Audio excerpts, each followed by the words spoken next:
you don't. Okay, so Mary, I'll start with you. Did you read the book this time? Yes.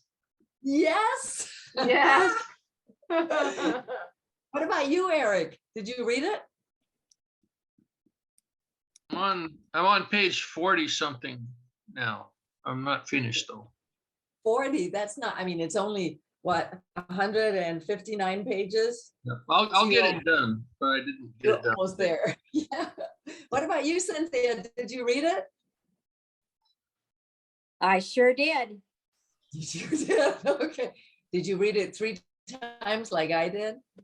I wouldn't read it 3 times. Okay. What about you, Desiree? Did you read it? I just finished. I picked up my son and I had to pause the audio thing. I didn't think everything was appropriate for an 11-year-old. So I had to put it on like 1.5 speed to finish in time for this. But I finished a minute ago. I think you're right. I don't think he should have heard it. Hi, Heidi. Nancy, how about you? Did you read the book? I did read it. Yes, I just finished. I had hoped to finish it earlier so I could have time to review it and ponder it a bit. It's a very interesting book. But yes, I did. Good. What about you, Heidi? Did you read it? You're muted.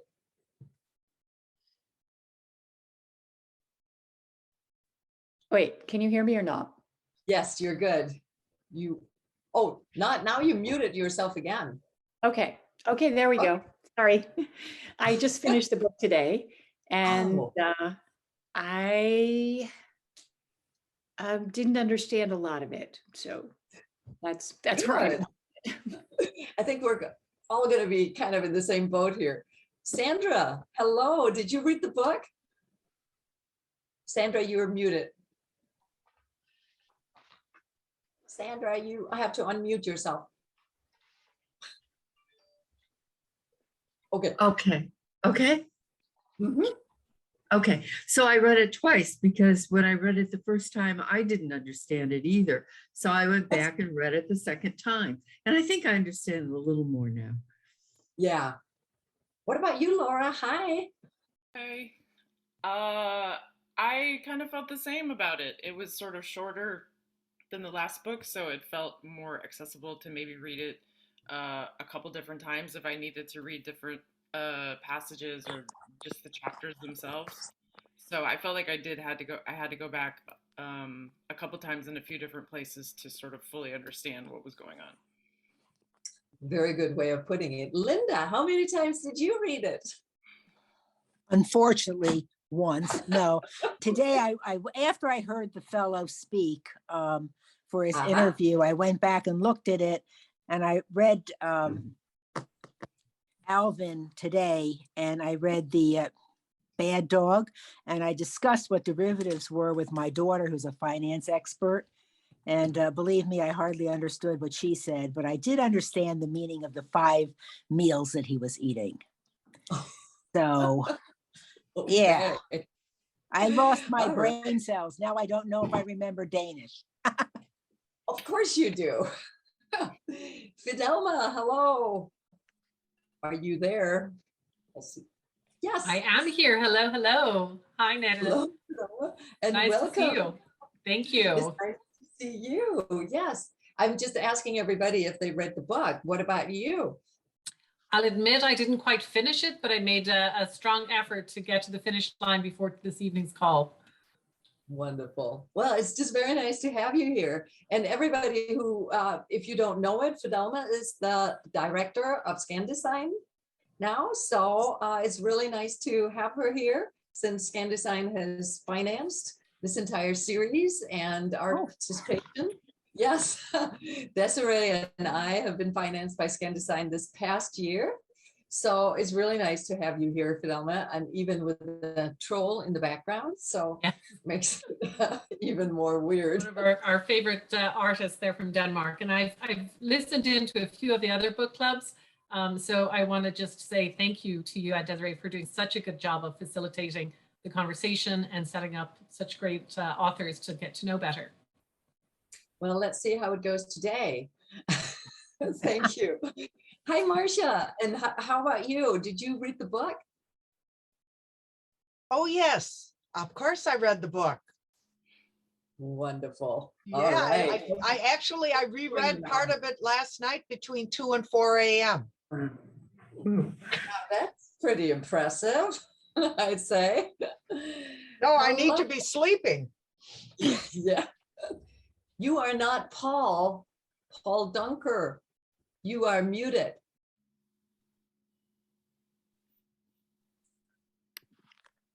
I have to get in with my husband's ID. For some reason, it won't let me in with mine. So, But your name, please? Annette.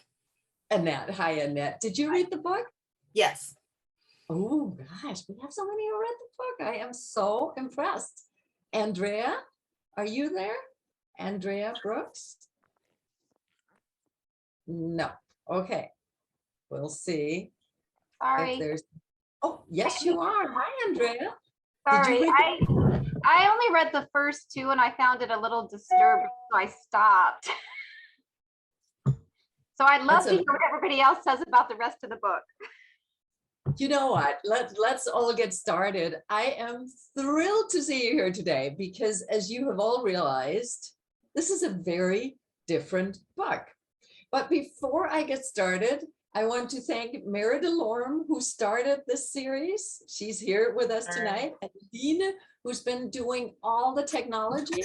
Without these two, we couldn't have done it. And now, as I just told you, Fidelma has taken over. So we are sincerely hoping to continue, even though this is the last of this season. And as you can imagine, I've had many trepidations about my choice of the last book because I want to go out with a bang and not with a whimper. So I hope we get a really good discussion tonight, like it or not like it. I also want to tell you that we have just been given $5,000 to continue this series as a contribution from Danish American Heritage Society. So if you are not members of Danish American Heritage Society and don't know about this association, you should Google it or send me an email and I'll send you all the information, because it is an association that also not just deals with Danish American heritage, but a lot of different, literature, books, issues, immigration, a lot of things that are very, very interesting if you are at all interested in anything Danish. They also can tell you, what's going on and where to go. And our next conference is going to be next year in June at the Museum of Danish America. So I'm putting in a little spiel here also for Danish American Society, Danish American Heritage Society. And then the last thing is that University of Washington is in Seattle is also going to give us some money. So far we have a little bit of money to keep going. And Desiree and I had a wonderful meeting and have picked out tentatively the 9 books for next season. So I'm giving you all the good news here. You'll get it all, of course, in emails, but we picked out 9 books.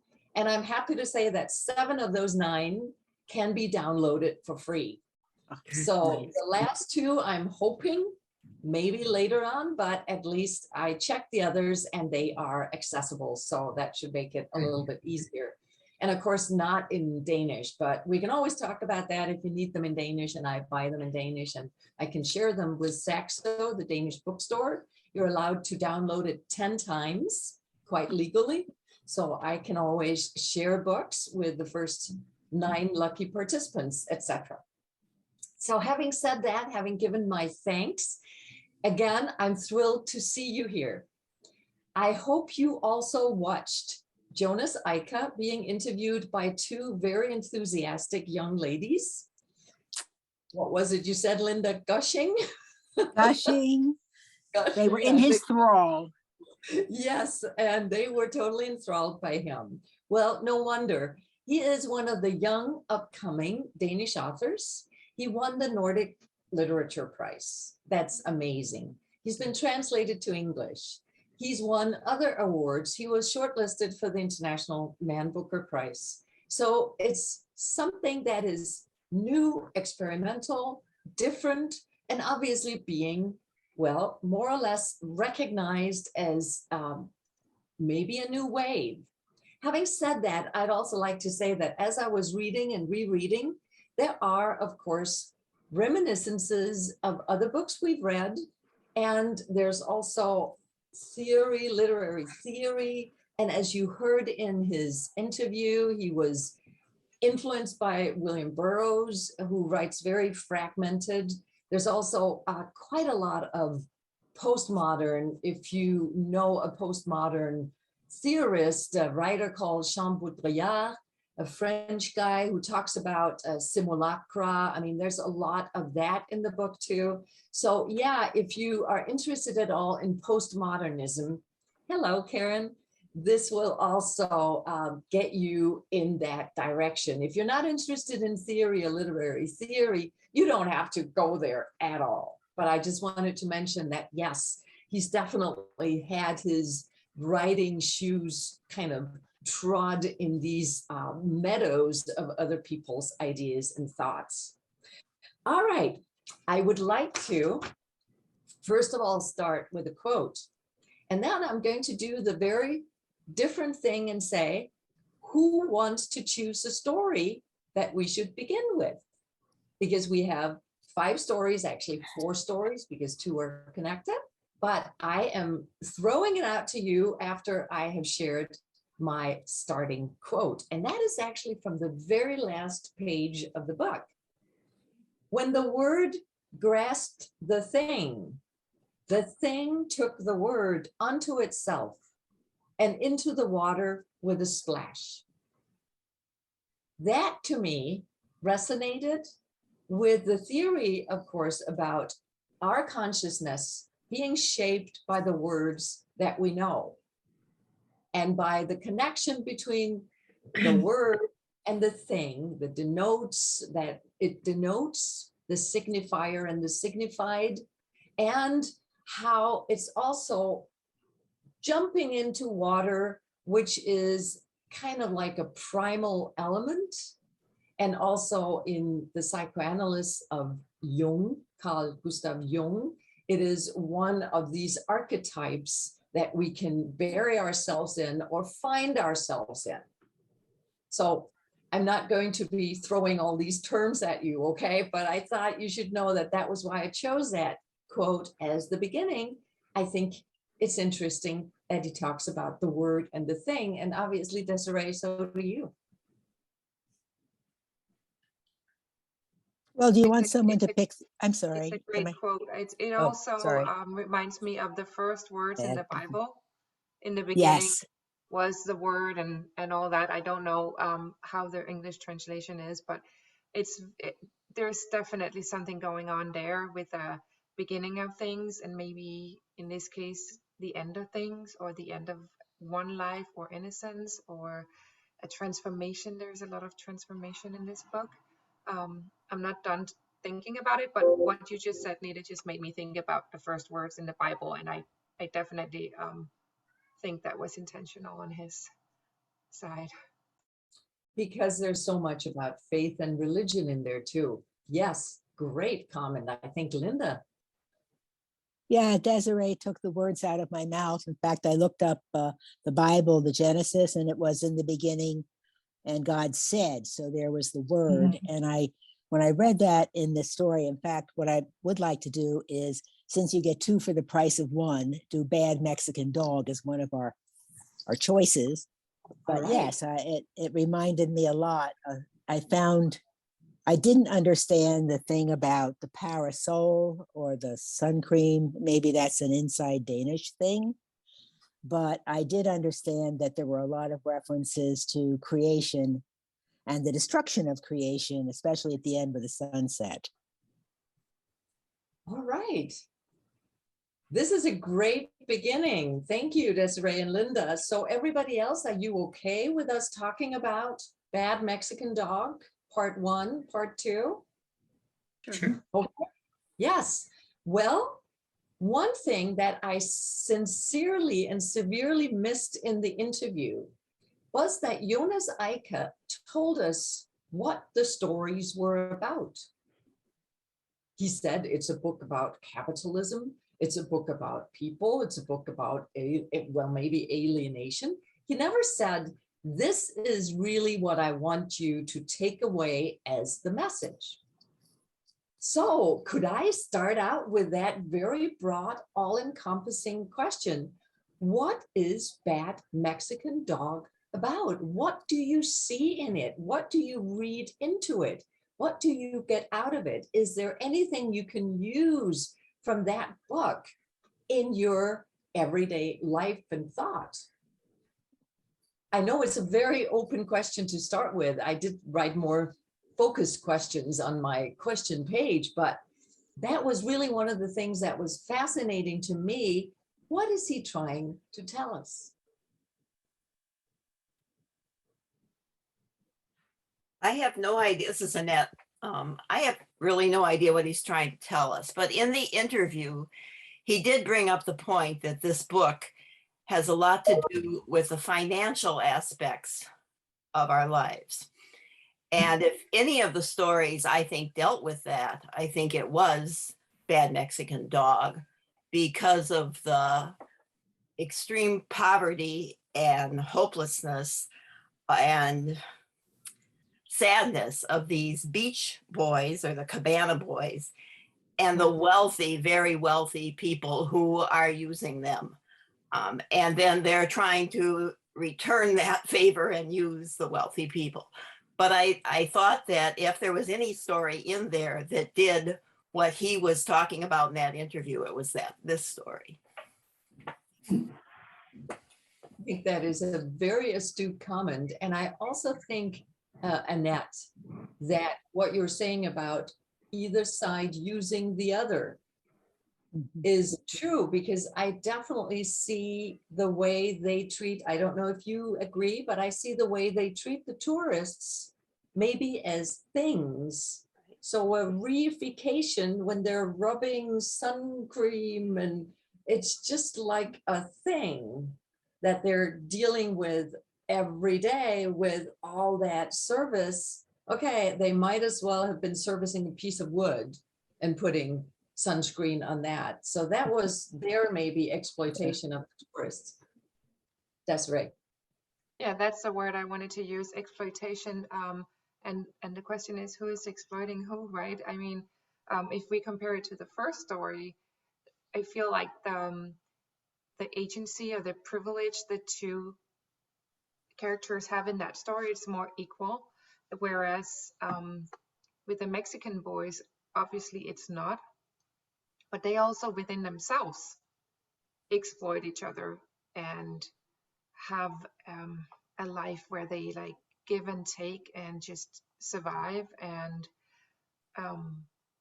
put their masks on and take them off and turn their bodies into things or animals or creatures so that they can endure the life they have and disappear and turn into thin air and have fins. And yeah, what I want to say is, to me, it's about exploitation a lot, and on different levels, and not just one-sided, and about not having or having agency, I think.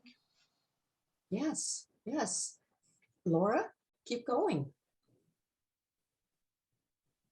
I completely agree with Desiree about it being very exploitative on both sides.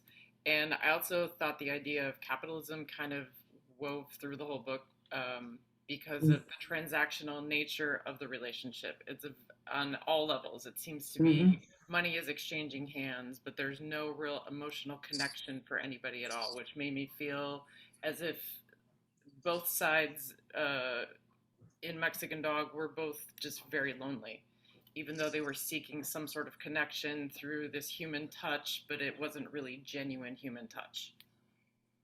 Sure.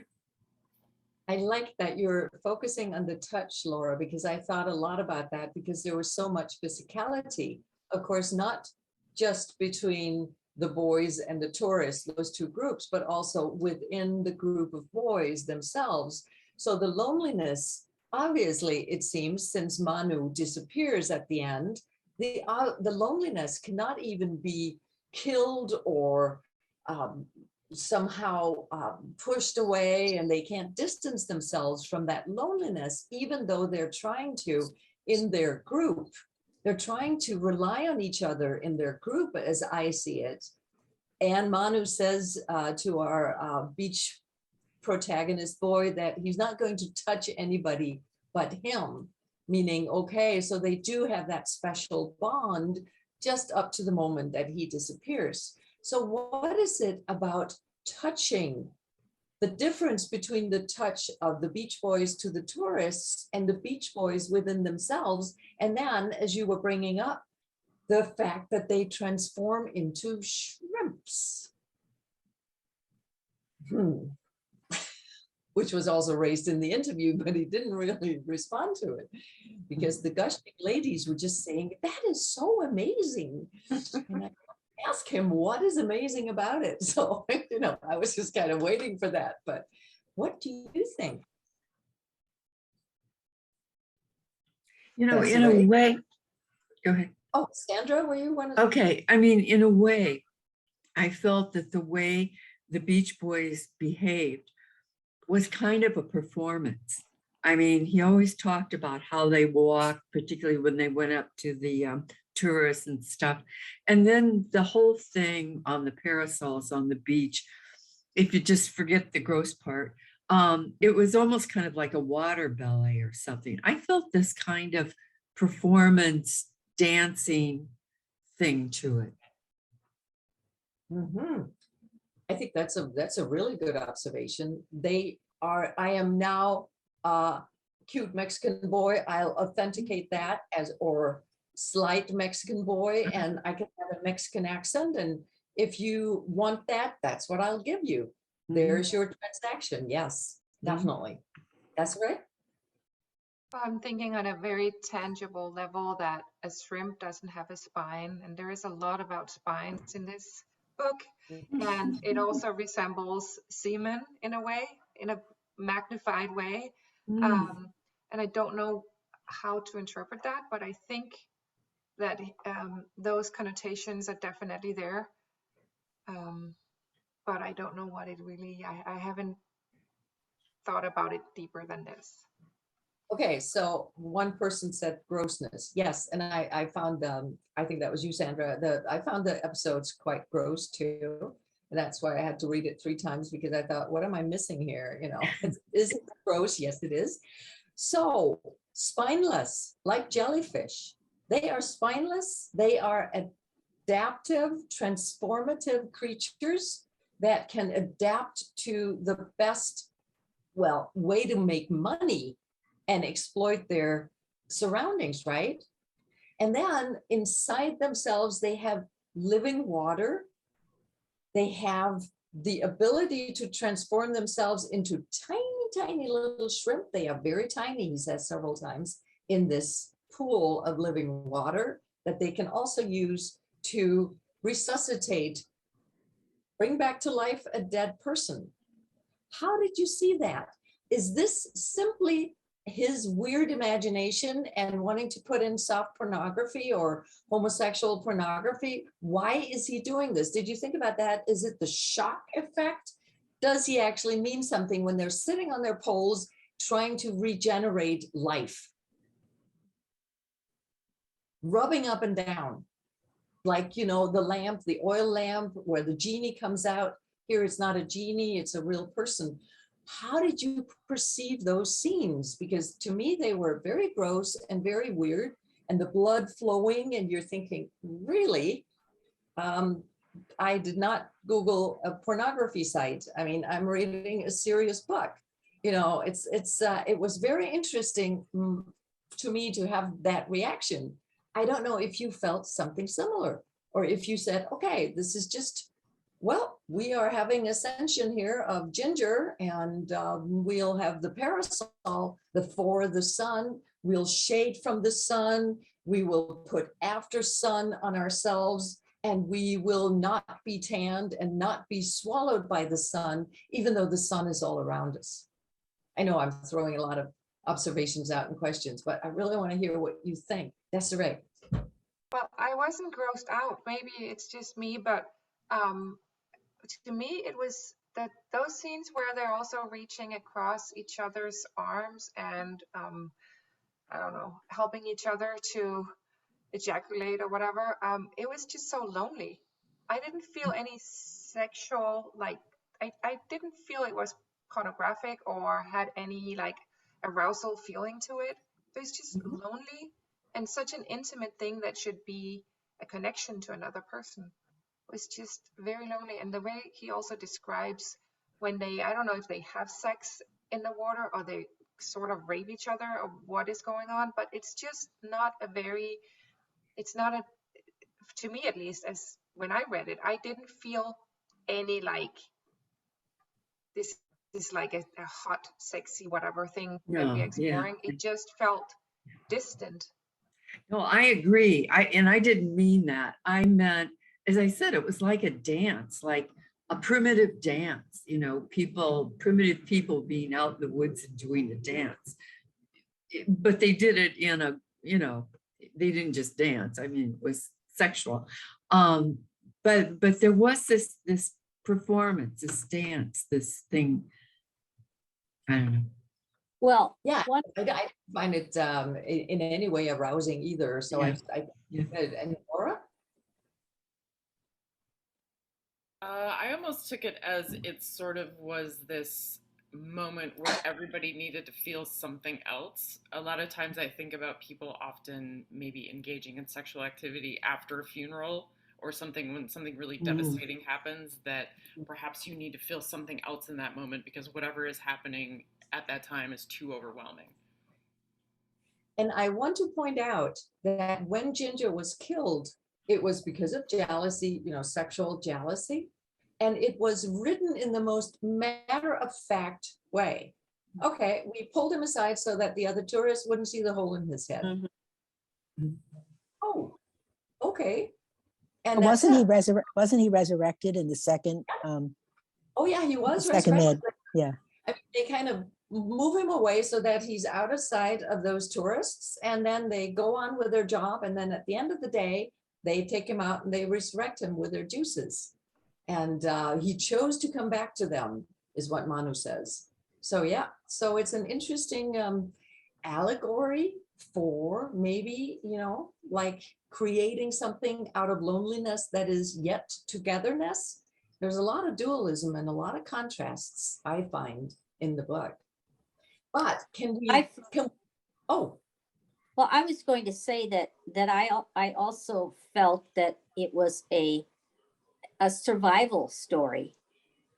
You know, we're talking about very young people, and I was amazed at how really perceptive they were. The tourists had no idea that they were being read and sort of taken.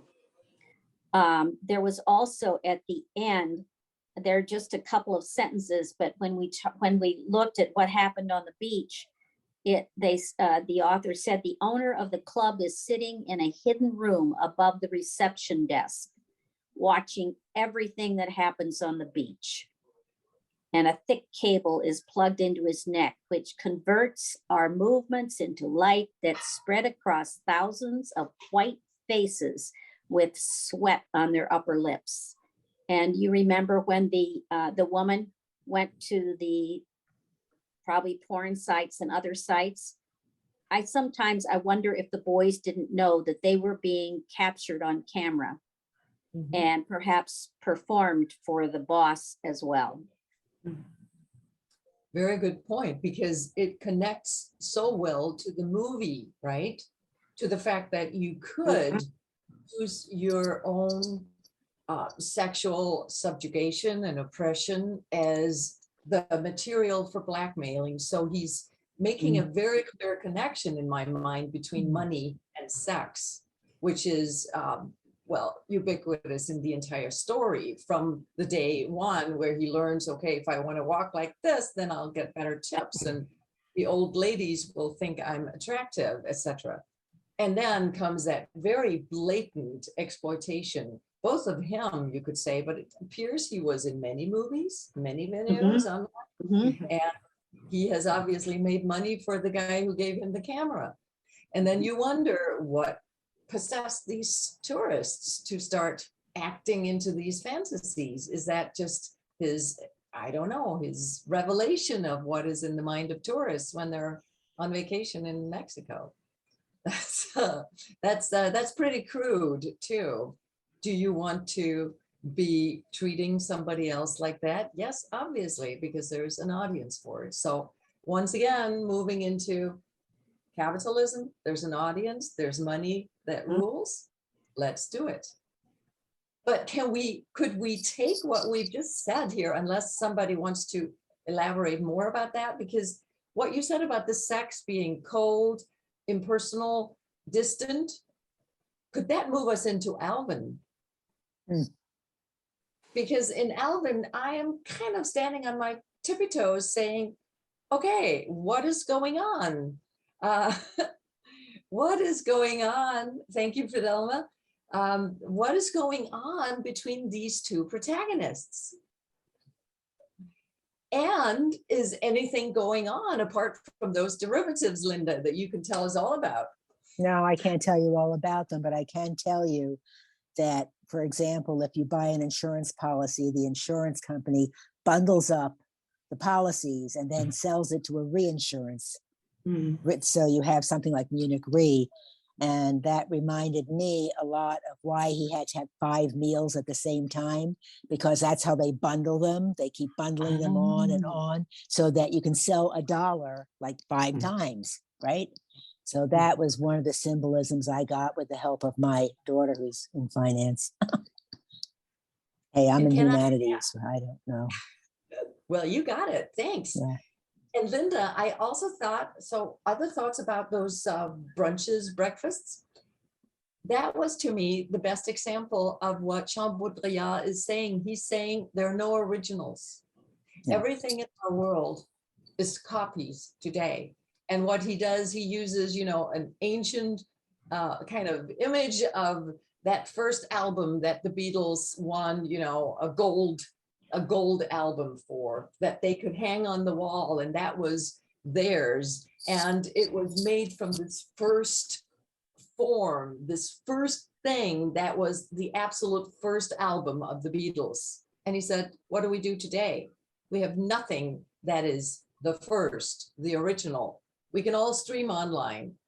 Which one is the original? And he says, there's nothing in our life, in our postmodern life, that is originals. So I can link that to what you're saying, Linda, about that. They're all the same, but he thinks one is just a little bit better than the others. And we all live in this universe of copies. Have you thought about that? We are copying all the time. We're downloading, we're streaming, we're listening, we're getting books, everything in copies. So I thought he was making a statement about that also.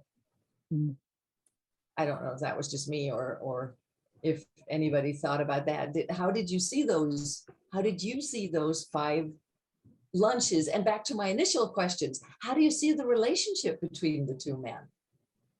If there is any. Mary, you're shaking your head. What are you thinking?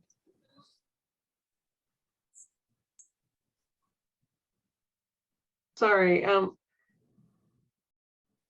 To me, the whole thing is somewhat mind-boggling, but I really liked the ending. I liked the science fiction aspect of the ending, which was just, to me, kind of delightful. And why, Mary? Why did you think? Because that is great. I love the ending too. He disappears into this sunken bank. Why do you think he chose that? What did he have a purpose, everybody, for that? Is he trying to tell us something about capitalism, that it's going to collapse in on itself? Gosh, I actually thought it was hiding in plain sight. I got the sense of he found his way into reality or into unreality, but somehow or another, it was just sort of fascinating to me how he did that. Anybody else? Comments? That's a great thought. Into reality or beside reality, or what is reality? Because when he came to that bank and saw it had collapsed, what did you all think? You know, I thought, okay, the end of Fiction. capitalism. Well, this is Annette again. I think all of these stories have a lot to do with the power of unreality. Mhm. Now, I think that derivatives are a prime example of the power of unreality, because they basically, I worked in banking for 30 years, and from my understanding of derivatives, they're based on things that aren't real. Yes. And yet they have tremendous power to harm or to make people rich.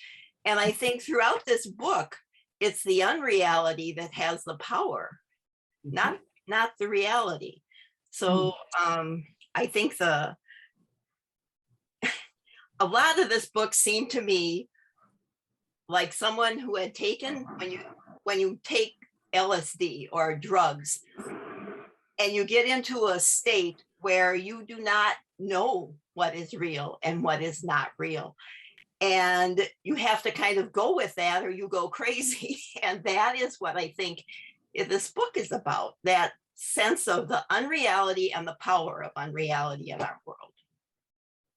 I haven't tried LSD, but I'll take your No, word I for haven't it. either, but I have enough friends who have tried to explain to me what it's like. And Yes.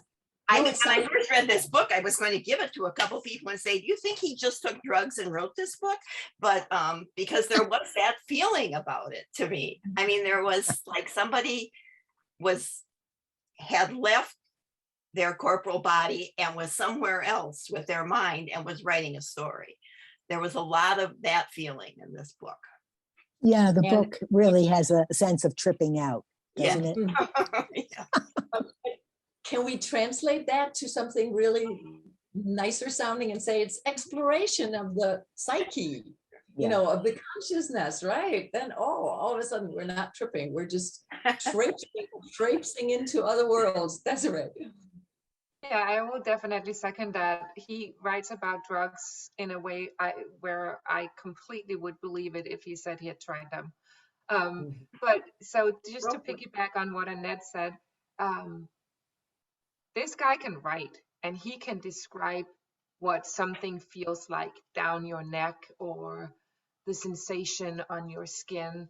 But I will say, I think he is one of those types that he really has an agenda. And I think in some ways, his agenda and his frustration, like in a political, ideological sense, kind of shadows what he writes, because I mean, most of us have probably heard about the speech he gave when he won that literary prize and like made a big fuss, and he has a lot of political opinions, which is fine. I just feel that what he wants to come across with is so obvious in his writing that it kind of takes away a little bit from the reading, if that makes sense. You asked, I think you were hinting at this before, Anita. I'm not sure, but Desiree, could you please elaborate on what happened when he made this speech? I'm not familiar with it. yeah. So what is his agenda? So what he did, there was this huge gala, and I forget what literary prize it was, but the royal family was there. The prime minister for Denmark, Mette Frederiksen, the social democrat, was there. It was like the elite of the elite, and then he was given this prize, and he was giving his acceptance speech, and it was pretty much really, really bashing the prime minister, and all the cameras zoomed in on her, and like it was a big thing everywhere that, you know, you're given a prize, and I even think that it was a prize that, you know, is given by the state or something. So he's like taking the prize, but completely like throwing up in the person's face that just gave him the prize. I'm not sure that that was exactly what happened, but he was definitely giving this speech, and all over the news, all over the media, this became a huge thing, that he had been very outspoken about how he felt about immigration in Denmark and how the politicians were handling that. And it just became this big thing. And he has, which is great, has a lot of opinions, and there is a place for that. I just feel in some way that it's too close to the surface when he writes. I mean, then just write about it instead of like beating around the bush. I don't know. It's just my feeling. Are you saying he's against immigration?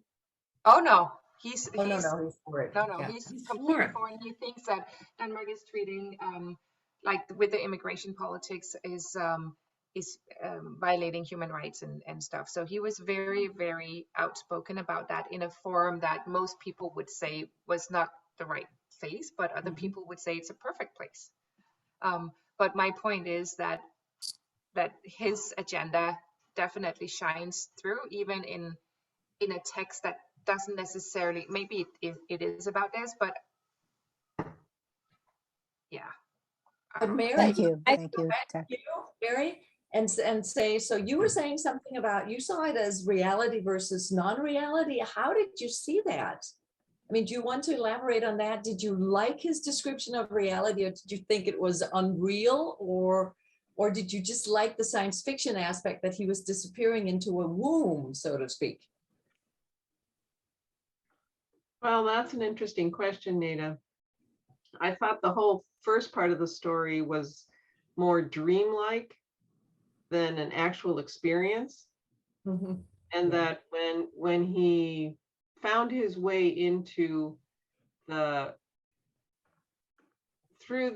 somehow, he finds his way through the maze and ends up 10 days later where he was supposed to be. It sort of, to me, seemed like the whole first part of it was the unreality, and now he was back in reality. So you didn't see him riding around Budapest on scooters and exploring a new world, no? But it was interesting that I thought it was interesting that he added that he wasn't, he wasn't staying put. He was going with Alvin, and they seemed to get closer and closer and closer. And how did you see their parting? Did anybody have any thoughts about that? They were closer. Linda. Alvin took everything he had. I mean, Alvin had the skills to drain his credit cards, drain his bank account, drain everything, I guess leave him with enough money to take a train. But I suppose if you're thinking about capitalism, that definitely has the power to drain everything from people, their humanity, their kindness, their consideration. It becomes then humans as survival of the fittest, and that's it. So yeah, then the protagonist was left drained by Alvin. I didn't see that Alvin did the draining though, because this man had no money when the bank collapsed. I think that was the end of his finances because that bank was gone. And I thought Alvin was paying their way and doing everything. So I think it wasn't that it wasn't that he had drained his bank accounts. It was that when Alvin left, he didn't have money because that bank was basically gone. So, but I didn't take it that way. Thank you. Okay, that's like, that's neither here nor there. But the idea of Alvin leaving, I think it was just the end of that. I don't think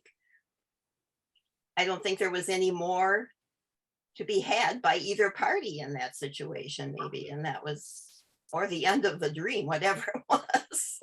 Alvin was gone and he's going back to Copenhagen and a collapsed bank.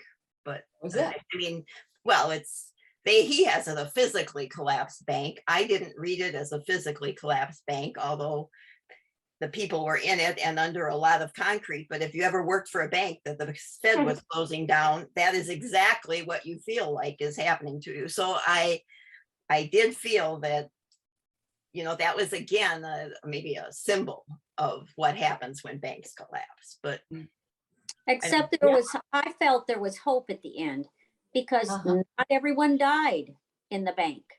They're down in these awful circumstances. They've got electricity, and the last thing the systems operator says is, let's get to it then. Yeah, business as usual. Let's go ahead. Both characters just reminded me of people, and not people I really know, but people who are users. They just used each other. think And the main character. Oh, I was looking for tenderness towards the end, where they were both lying awake and knowing that the other one was lying awake. I was thinking, aha, finally they're going to reach over. And then instead they split up.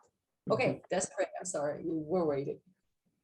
No, but it's just like Cynthia said, using each other, and it came as a surprise to me that one person said, "Is this your dad or something?" Because I had in my mind they were the same age, so that added a layer of again, who is using who is exploiting who. But I mean that the older guy got something out of it. He discovered this amazing African shampoo that can open up everything, and he got some good massages very close to Yeah. like only the brain and the the two brains of a guy, I guess, were left untouched, and so he did get something. They did exploit each other in a way, and so one gets away with monetary things, but who actually won there? I don't know. Explore or exploit. Yeah, that seems to be a key word here. I mean, does anyone else want to comment on this relationship? Heidi, you look like you want to say something. Oh, no, thanks. I think what I was thinking has been said, and so. Okay, good. No, you were just kind of looking like you were honing in here. Anybody else? Because otherwise I would love to, if you don't mind, move on to one more story, because we have exactly 15 minutes left. I could see because I looked. And which one would you like to talk about? I know which one I want to talk about, but does anyone want to talk about the other one? I want to talk about the Rachel, Nevada one. Because I didn't really like the one about the drug addicts. I thought it was pretty uninteresting, but maybe, no, I mean, not uninteresting in that sense, but a little bit more trite. Whereas I thought the Rachel, Nevada, and we get back to the UFOs and the science fiction, and I thought that was an interesting. Oh, and I had a quote from that I really wanted to share with you too. Yes, but leaving breath and stepping into the now was to eliminate the distance between himself and the next moment, and in that way lose the future. And all his conceptions, all his hope and fear and courage came from the future. I thought that was an interesting, and this is of course Antonio when he's looking at the sender, but leaving breath and stepping into the now, where he's trying to kind of do this weird surgery on his throat so he can get air and get it so that it screams like the sender. Okay, what, can I go back to my initial question? What is that story about? I think it's about handling grief. Yeah. And transmuting it into something else. I agree. That's exactly what I thought. The references to losing daughters. I mean, can you imagine how you feel as parents losing both children within what, a year and a half or something, and to cancer? And it's how people handle the grief. Antonio seemed to handle it one way, and his spouse seemed to handle it another way. And I'm not sure they ever came together in dealing with it. I don't remember who made the point in the interview, but that was I don't remember if it was the author or if it was the translator or if it was a woman asking the questions, but somebody said that this story was about grief and grieving and the process of grieving and how people grieve differently. Yeah. And what did you think was, you say, Cynthia, that they are dealing with it in different ways. What constitutes that difference? How do you see their Faye, the woman, and Antonio, the man? How do you see them dealing with their grief? Is there any kind, like what Desiree was saying, you know, why doesn't he come out and say it? Is there any kind of message here? Does he want to tell us which way is better to deal with grief? And why does he include UFOs? Why does he include the sender and the animals flocking to that? Is that a symbol of nature? And why does he, oh, and one more thing. If you don't know what you're reading this summer, here's one I can recommend, and I'm putting it in the chat. It's a Danish author called Solvej Balle, and you can find it. Also a free download. Solvej Balle, According to the Law.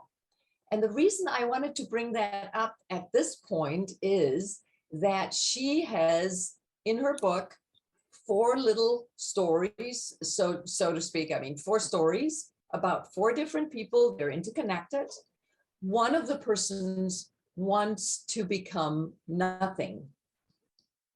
She wants to turn herself into a thing. And here we have Antonio, who wants to be the sender. How did you see that desire to become a thing such as the sender, which to me is ambiguous, because a sender is not, you know, static. The sender is very dynamic in this story. So what does he want to achieve by becoming the sender, Laura? So I thought this was very strange. I will just say that I absolutely giggled when I got to this chapter because I was just in Rachel, Nevada a couple months ago and doing UFO hunting, and I thought, oh my God, what is this even about? But I just felt it was I felt such a sense of sadness for both the parents because it seemed like they were running away from the place where they lost their kids.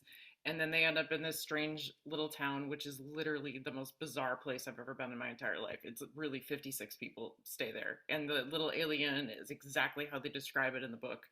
But for Faye to sort of assume this role of, oh, I'm going to join this UFO group at the little alien. And then Antonio maybe feels a little alienated about that, literally. And they're both alienated in their grief. So I felt like Antonio thought, okay, maybe if I become the sender, perhaps I have a way to communicate with her, with my wife, who's in this whole other world, within this world that we both exist in. That is a great explanation, because then he's using the means that she uses to survive, and he's using it as a means to communicate with her. Any comments on that? Well, I was just thinking that it's a sender. What's it sending? And it's sending something that makes all these creatures want to curl up and feel warm and cozy and nurtured.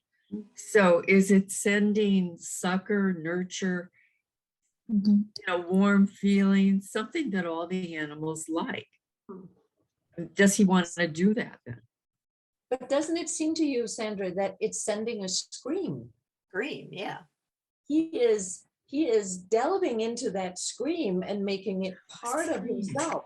Okay. So why a scream, everybody? Did that ring any bells or make you think of anything?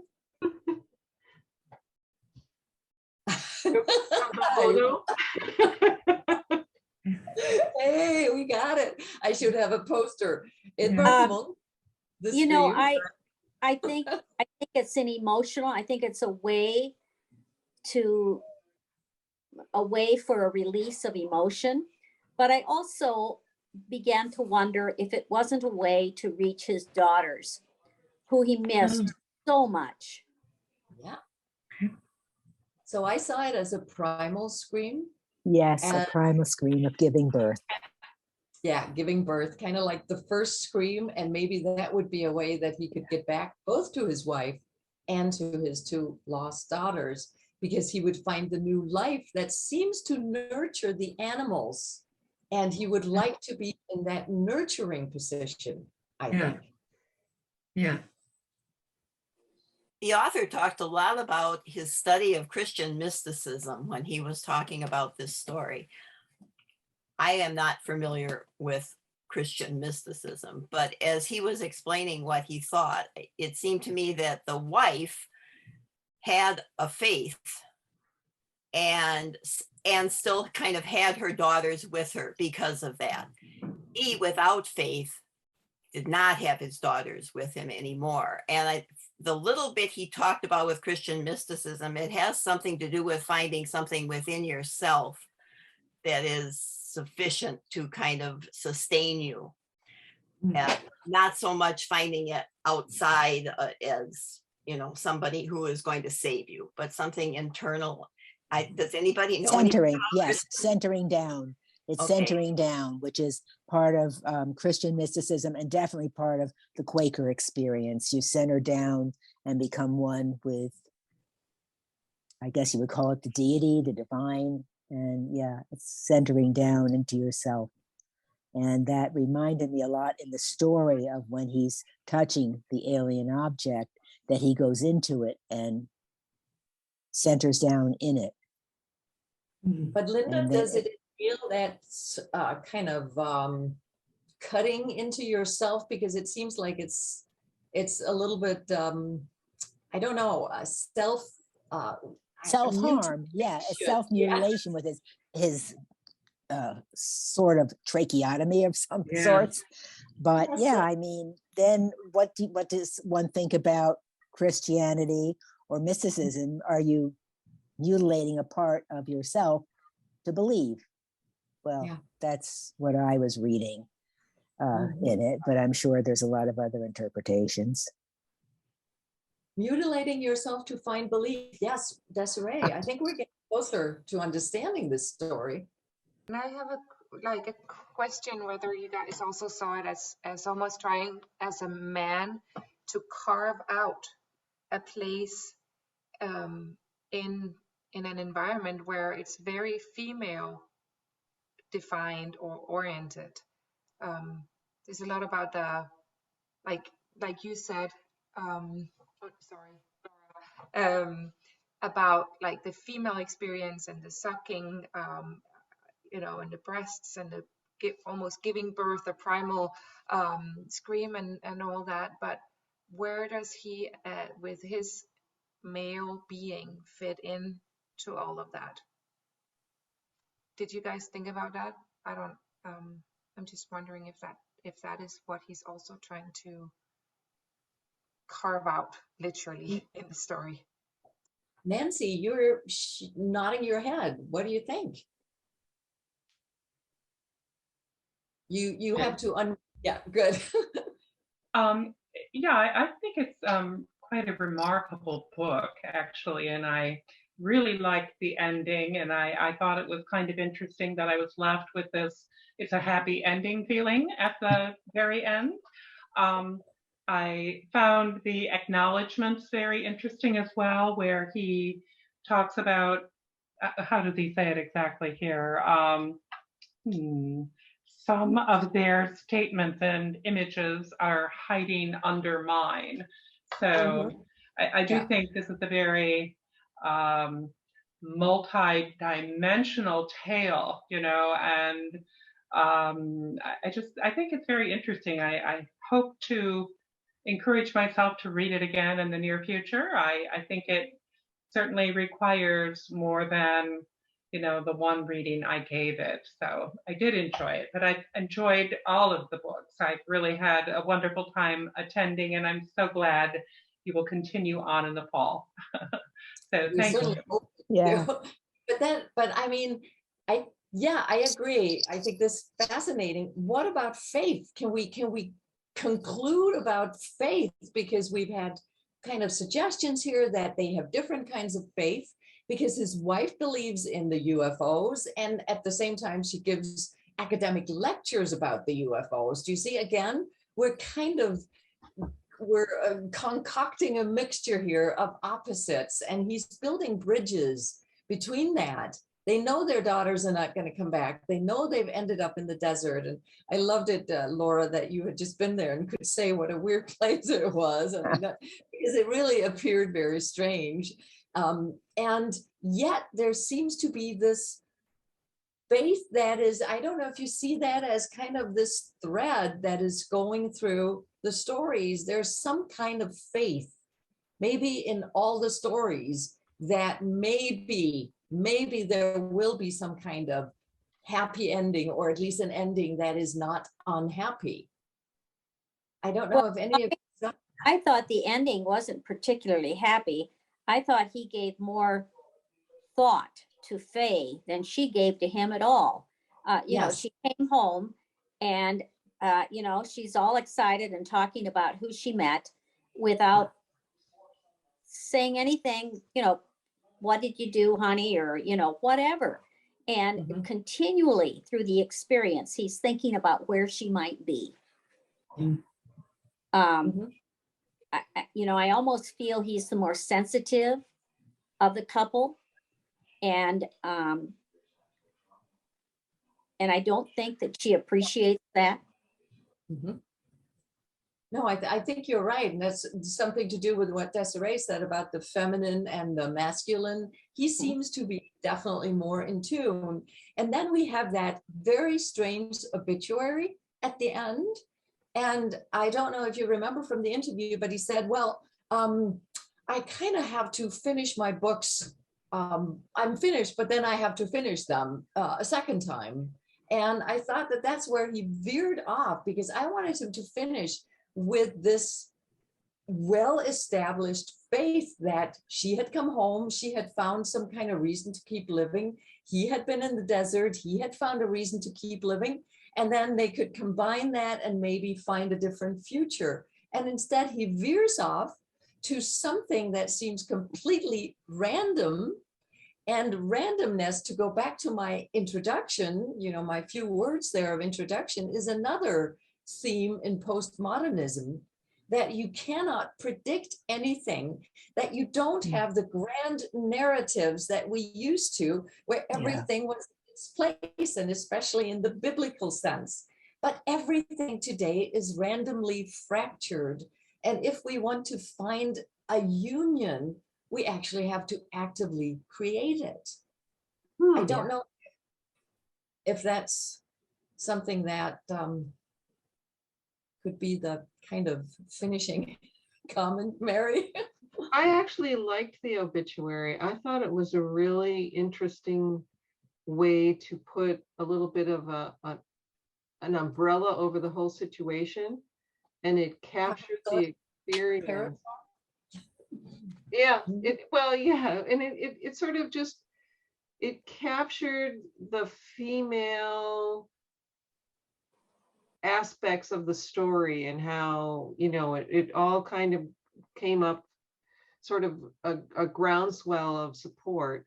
And I thought that was a really nice way to put into perspective the whole relationship, but it didn't necessarily bring the husband in, but it definitely gave a sense for all of the women who live in that area. Yeah. When you asked about the faith throughout the whole book, I think, well, one definition of faith that I think exists is that's ability to believe without positive proof. Yeah. And isn't that also what unreality is? I mean, kind of, your faith is not based on anything hard that you can pick up and say, here's the proof that what I believe is true.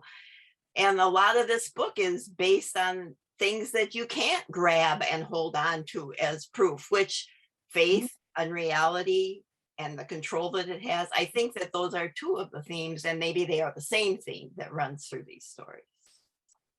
Great. Yeah, I agree. Yeah. Maybe faith in this context is not so much in God and like in the biblical sense. Maybe faith is a belief in something better that we could do if we had a different society. Yeah. Ooh, we're stopping here. It sounded so positive. Cynthia, did you want to say something? Well, I wanted to watch the interview, and for whatever reason, I got something that was all Danish, so I didn't listen. Now I'm going back to listen. This man Yeah. must be very well traveled Yes. to understand the beaches in Cancun, to understand Rachel, Nevada. And he doesn't look that old, No, He's not old. but there's very little about him on the very internet. So perceptive about what he has seen. And I don't Yeah. think you can just read and then write these stories. I think you have to experience yeah, some of I these think places. right. Yeah, you have to write. You have to write and write. I went to hear Neil Gaiman, one of my favorite authors, and he said, my advice to everybody who wants to be a writer is to write, and then write more, and then write. And I think he's done that. Yeah. And then keep writing. But everybody, seriously, thank you. From the bottom of my heart, not only has this been a most enlightening discussion, but I feel much more appreciation for the book after this. And I'm so glad that I ended there and not in the other camp where I would have said, God, I hate it. But I really enjoyed all your comments. Thank you so much. And I sincerely hope, one, that you'll have a wonderful summer, and Thank you. two, that you will come back. The moment we have funding and we know we're going to keep going, I will send out a list of the 9 books so you can get started reading. And I swear only one of them is long. Uh-huh. And I were Thank you. counting pages here saying we need books that are manageable. So we've chosen books that are really manageable, but also we have a classic, we have a crime story. We kind of try to do the same variation. And I really hope to see you all because it has been a pure pleasure having you all Also, here. Nita, it really helps to get the questions. Yes. When you yes. get the questions, then you can. Yeah. I and was I'll- ready to just toss this book, and the questions made it a whole different thing. Nita, I thank you then so read it a much. different way. So, Thank you, but I'll keep doing that, Linda. okay, and tusen tak. we'll try to get them out Yeah, usually thank you. 4, and so that at That's least we great. have them. But everybody have a wonderful evening, and thank you, thank Bye. you. Tusen Bye. tak. See you Be again. safe. Please. Yeah, be safe. Bye. Thank you. Bye. Thank you. Bye. Bye. Bye-bye.